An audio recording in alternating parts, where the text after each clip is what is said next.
Welcome, ladies and gentlemen, to Hindsight, where we see bad situations that can be avoided by good reasoning. But sometimes a situation is unavoidable and self defense is needed to get you to safety. Yes, welcome to a special edition of the Hindsight Podcast. I'm Beat Physicist. Yes. Here with Mr. Suave and Sensei Buddha. How are you guys doing? Yes, we are well, sir. Okay. Irie. What do you say? You said Sensei Buddha, Irie? This is funny. I'm feeling good, man. How you doing? Mr. Suave. I'm good. I'm good today.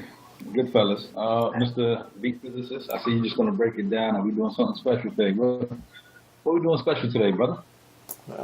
Well, usually we have a plan and we'd get a story, whatever. But I figure there's so much going on in mainstream media right now. We could just choose a few topics off the cuff and see what we get out of it. So we not Monday night quarterback, and we Monday night freestylers. Yeah. So we just gonna take it out the pocket and Warren Moon it. We just going original scrambler, not Steve Young, not Michael Davis, Warren Moon, right? There you go. All right, let's do it. So what right now? Topics there's more mainly in sight of what we're seeing and a lot of things going on. I could think of what's mainly got your eye, got your interest that you want to hear. Mr. Suave, the Sensei, and Beat Physicist want to talk about. Well, I think the first thing we should get out of the way is this business about the active shooter. And there's a lot of news outlets that are latching onto this story. This is the biggest thing. I mean, the alleged gunman's girlfriend could spit and it would be front page news tomorrow morning. So I figure people may want to hear our take on it. So let's spend a few minutes and then just move on. Because I think there's, again, media outlets already taking care of this, so let's just go in a little bit and handle business.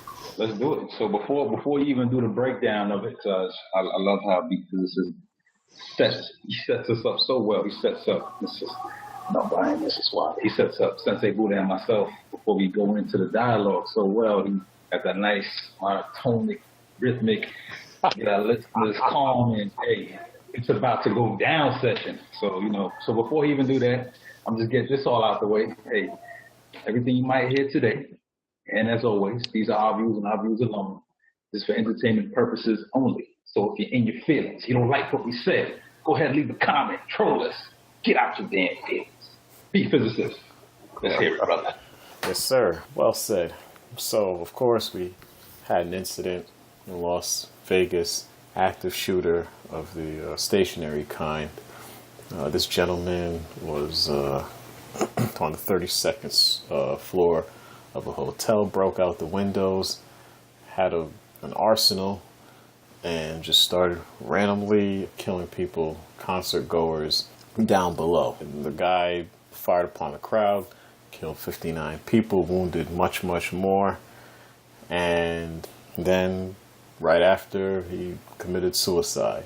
So he had a camera inside. He had, I think there were two cameras outside the hallway. One in the kind of the key door, I think, and there was another one, I think, on a cart outside of his hotel room, if I'm not mistaken.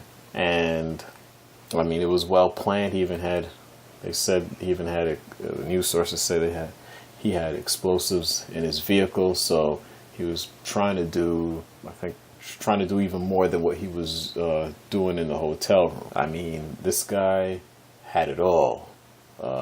He had money, real estate, a Filipino girlfriend, not wife, let me specify, and, going on cruises. So everyone's saying he doesn't fit the profile. Okay, well, this is something they're saying that we haven't really encountered. There's really no MO for what he did. So here we are left holding our hands up like, whoa, what do we do about a situation like this? That's where we stand. The media, of course, is as soon as they get something, they're releasing it which is good. People are up to speed who want to stay up to speed. That's where we stand right now. Pussy whole ras class. That's what a couple of my good Jamaican buddies would say about this dude right now. Yeah, I'd just like to inform the listeners that those words are Patois. defamatory in nature. Bad words to describe a person. Yes, don't go around saying that in public. You didn't hear that from Mr. Suave, even though you heard it from Mr. Suave. But yeah, man. Like I'm looking at this situation, and I'm, every news outlet is beating it to death, so we're not going to spend too much time on it. But we're going to touch on it because, we just want to add our little spin on it. What we do here on the hindsight. It's like Brother B. Physicist said. This dude, he was, I guess, if that's what making it in life is for you, he was making it, or if that's what happiness to you is in life, maybe you were happy and, from seeing everything he had. But obviously, in his mind, even though he had that wealth, he didn't make it. Even though he had all this money and a Philippine girlfriend, he wasn't happy. So, that's why I wish, and it's unfortunate a lot of times like this. It's not unfortunate that these dudes get killed because, I love for them to serve their day in court, but I just would love to know the reason why. What going through your head? Because he take the punk weight out and end it. That way you don't have to answer no questions. You don't have to deal with he don't have to deal with anything. It's all thrown on his family or his friends or people who knew him. Or, he puts it on everybody else like a coward instead of, you did this, now fess up to it, own up to it, and man up and explain what was the purpose behind it. He had all these cameras set up. He had the arsenal in the hotel room. I don't care how many firearms he owned at home. There's a lot of theories. I talked to a lot of people, especially with my background, who has a nice collection, I will call it, of firearms, rifles, shotguns, handguns, things like that. And some people are enthusiasts, as myself. Other people, they tend to say, you get all these weapons. Some people are building for a zombie apocalypse, which is, I don't see that happening unless you're on TV. Other people, they holding on to these items for some reason. And that's the reason that, you're not an enthusiast, you're not a collector, you're not out practicing, hunting. Why do you have this? To show off or a status symbol? It starts delving more into the psyche of this individual who has hiding all these weapons, So, and this dude, what he did it, not to give him credit, but how he set it up tactically, it was smart. He took a perfect vantage point at a nice high elevation.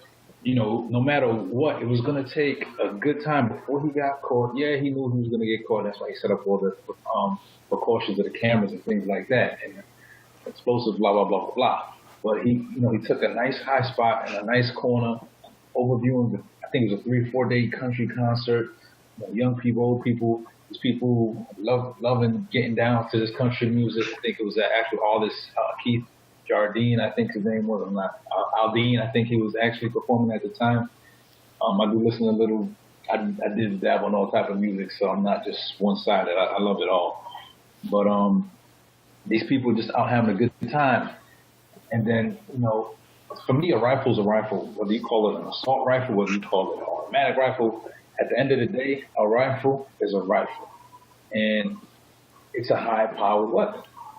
And it's not the rifle's fault, but it's easy for them to sell a piece to make that semi-automatic rifle an automatic rifle, and that, with semi-automatic, as fast as you could pull your trigger, that's as fast as the bullets coming out, opposed to you just holding and just spraying. And that's all he wanted to do, and that's what he did. He just held and sprayed. If you ever shot an automatic weapon, or even if you shot a rifle once, you take that first shot, it takes you time to get it out there. Take that first shot, you see where it go on the target is out there, right? Now, if you ever shot an automatic, that muzzle, no matter what you do, you'd have to get like 50-pound weight to try to hold that muzzle down. But with all that combustion, all the physics behind it. Well, my brother, the physicist, he could even go more into that. All that combustion and all that excess gunpowder, everything that has to release, the gas has to release. That gun, that muzzle just starts rising. It kicks, it kicks, it kicks, it kicks, it kicks. There's no way you can hold it steady. That's why, I don't really see a reason for just an average citizen gun collector to have a weapon like this. I'm not going to go into the politics and that. I just don't see. I guess some laws might need to be looked at where even the NRA is looking at it more like, you know what, I think this part we do need to get on, because it really, unless you're in a military setting, SWAT team, to have a weaponry like easily accessible is just not the best thing. So he set up he found his target, which was that crowd of people just living life. He started busting out the window. He just started raining off shots. And then you got to think about it. Brother B, physicist, he could go on when he speaks again. Now he's shooting at an angle down. So now gravity's pushing that bullet down, and it's making it go even more. It's making you go even more. It's crazy. It's crazy. And I just feel sorry that all these people had to go through this situation. Blessings to everyone who went through it, who's going through it. They got their relief and everything like that. But this was a sadistic individual, and he just plotted it out. He shot it out, took his spot. He's, as they would say back in the day in the military, you just hunker down, and he hunkered down in that window and just shoot, changed magazines, shoot. He just kept going. He just kept going. So it's crazy, man. Like I said, man, it's, there's so many different things. Like I said, I wish he didn't get killed. I wish we had some type of explanation. That's the only thing that's missing. I would like to reference it back to that old movie with Michael Douglas falling down. Where a man looked like he was down and out, and he just had it with society. He just had it with everything. But then when you look at the lifestyle he was living, it's like, you never know what someone's really going through. But you're like, the perception of everybody looking out in is you have it all. So what do you have to get upset about when you want to take the innocent lives of so many people so they can feel your pain, they can feel your struggle? Because I bet you half those people out there, if they were in your situation, they'd be even trying to share that wealth with family and friends and enjoying living life. I mean, we're here now on the hindsight. We're here hustling, trying to get our name out there and doing what we do on here and even on the outside world. And, we're content with what we do. We're still grinding. We're not, and if we have a bad day, we're not trying to, man, let me go get a rock and throw it at somebody. Let me go get this bottle and bust it on somebody's head. It's not. We're not thinking like that. It just doesn't make any sense. So, Sensei Buddha, I want to pass it off to you. Those are just my thoughts. Like I said, he took that vantage point and he took it to his full opportunity and his advantage and just teed off on these folks. It's a shame. Sensei Buddha, how are you, brother? Thank you very much, Mr. Suave. And I'm going to tell you, I agree with everything that you have said, what you and Beat Physicists have said. My thing is, has anything come up as to the mental state of this person? I do know that at this point in time that he was not on any mental medication that we are aware of. And as we were talking about a little bit earlier, I love firearms. I'm all pro firearms. I've owned firearms since 1991, all legally here in the state of New York. And I'm going to tell you, it's not even just about the martial arts training. All of us, and I'm telling you, especially for myself in some situations, I'm going through very trying times. Never, ever have I ever thought to myself and said, hey, man, I'm going to reenact the Michael Douglas movie like Falling Down, where, in my humble opinion, that movie portrayed Michael Douglas, even though he was going through some mental, emotional problems, and he was going around harming people, shooting people, as if that he was someone who was innocent when he's not. I've never, ever said to myself, I'm having a bad day, dealt with a very bad boss, dealt with somebody on the job trying to provoke me. And I had a situation where it was very funny. I was on my job, and there was this one gentleman, him and the shift patrol supervisor, they were trying to provoke me into some kind of an action. And I just ignored it. I let it go. And when the gentleman stepped out of the booth, because I was in a booth and we were doing, it was a master security office. When he stepped out, I immediately locked the door and I locked the windows. So then when he tried to get in, he couldn't get back in. Never did I ever say, you know what, I'm going to wait for this guy after work or tonight when I come back in and I know he's here, I'm going to teach him. He's going to learn me.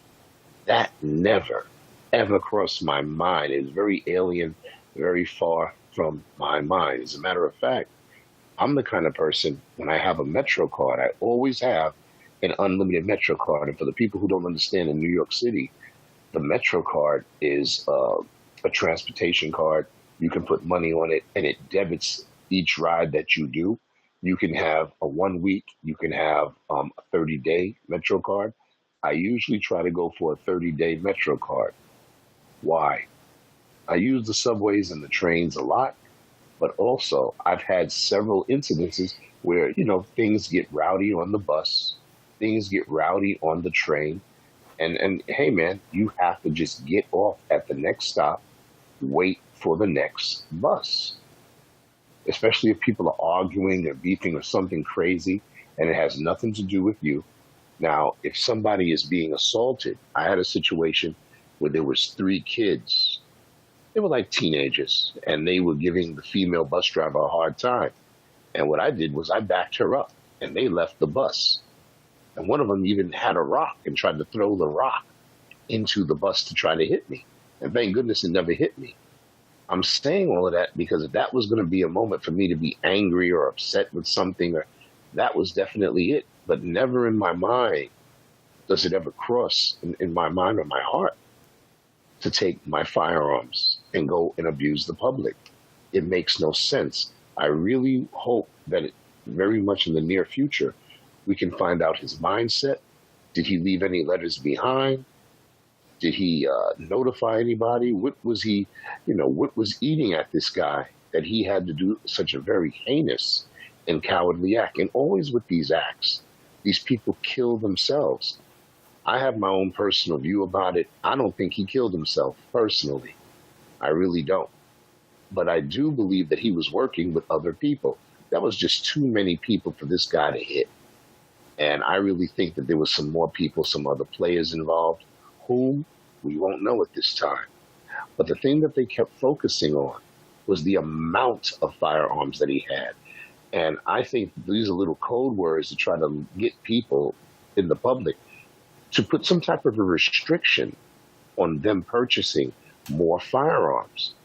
Now, I myself, I've owned like 4 guns, four firearms. I would love to own a lot more. But the thing is that this is for diversity. When we're training in the martial arts, you want to learn the difference between a semi-automatic and automatic or revolver. We even have replica pistols so that we can practice our pistol disarms on and things of that nature. But also being at the time, a licensed armed guard with the state of New York, I can then talk with people, move with people. If you're going to teach people about any kind of pistol safety, I firmly believe you should be on the pistol range. You should know how a firearm works, especially if you're talking about self-defense. It just makes sense. I wouldn't be able to say, hey, man, I'm a very good driver and not have a driver's license. That doesn't work. But it just, it's to me, it's just very strange. A lot of these people who are doing these mass shootings, they fit a certain demographic. And I think that has to be explored. Sometimes, a lot of times, religion is involved in it. And I think that they need to do a study, if it's probably already out there, a psychological connection between religion and people who do mass shootings. And again, I for the life of me, I just don't get it. I really hope that we can find out more information on this individual. The shooter's brother said that he was a really good guy and all this other stuff, and he was out with the brother has a son, and he said that the shooter was out with his son, his nephew. He never ever saw it coming. I think personally that's a lie. There's obviously something there that's going on with the guy to commit something like this. I really hope maybe that the girlfriend can come forward and we can talk with her, or well, not talk with her, but at least we hear her side if this was an abusive kind of a man. Gentlemen? Well, yeah, I guess what I would like to add is you were talking about mental illness and maybe something going on with the brain. And this reminds me a lot about Charles Whitman. Back in 1966, Charles Whitman was the former Marine, basically did the same thing, but he did it at the University of Texas. And he killed several people sniper style, just like sort of in the same fashion as this gentleman. And when they did the autopsy, according to what I'm looking at, when they did the autopsy, they found a tumor in his brain. So, tumor is something that affects certain people differently, but I'm not sure. I'm not a qualified clinician, so I can't say whether a tumor is, if it's pushing against a particular part of the brain, it's going to make you act violently or change your state. I'm sure, maybe him, doing some things in the, in the military might have played a part in that. All right. But this reminds me a lot of the case of Charles Whitman. But in this case, I don't think this gentleman was ever a military person.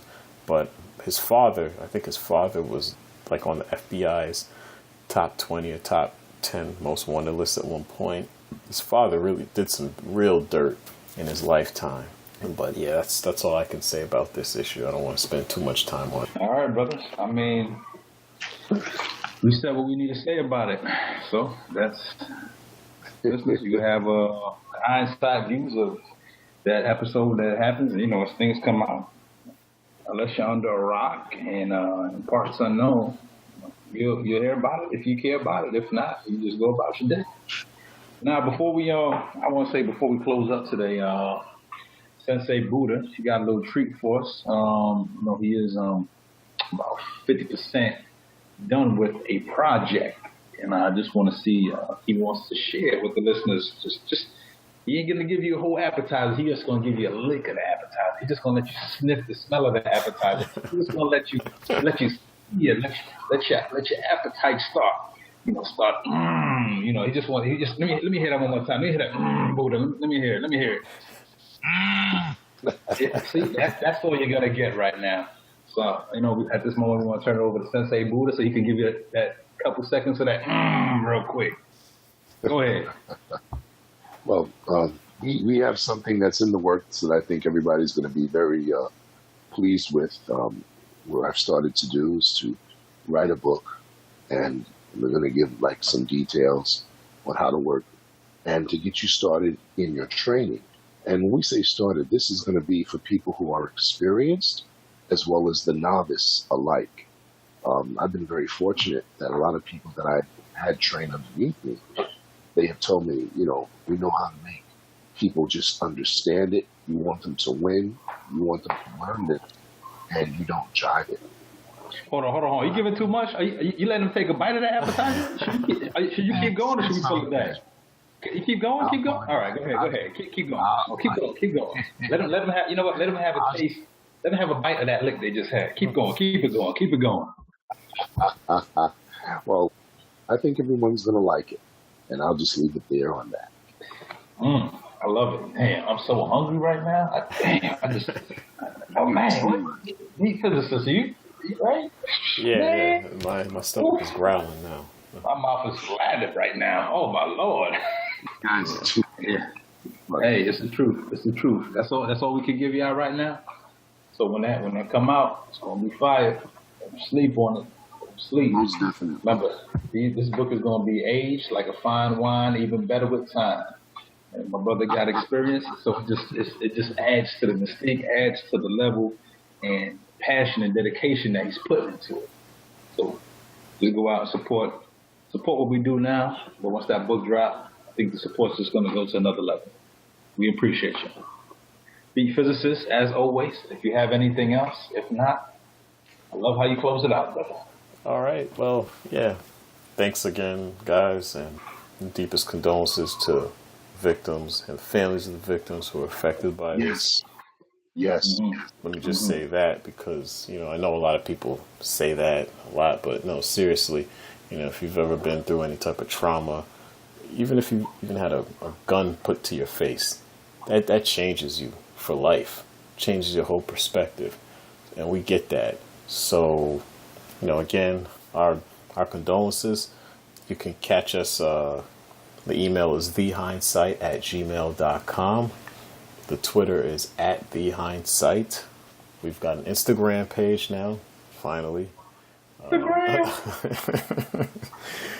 the_Hynde_site. That's THE_HYNDE_SITE. We've got a YouTube channel, The Hindsight, with new content uploaded weekly. So subscribe to us, watch it if you like it, or if you don't like it and you just want to, bash us, send it to your friends and, do what you do. Frolics. Yes. And so with that being said, folks, thanks for listening to us and we'll catch you next time. Peace. Peace.